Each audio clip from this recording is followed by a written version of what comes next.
free भी होगा पड़ो ना नहीं मेंटल रिलैक्सेशन भी दरकार कि नहीं मनोरंजन करिवार भी दरकार अच्छे कि नहीं तो मनोरंजन सहित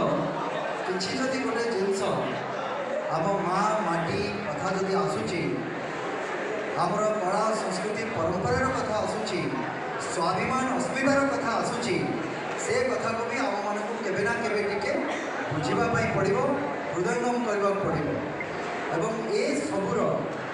समष्टि ए सब कथा को लेकिन जो सिनेमा आज जो आम ये एकाठी होचे भुवनेश्वर सूर्यमयी आसी दीपानित आमर गंजाम जिलार जड़े गर्व गौरव यूट्यूबर आमर जे भाईना नन्ना है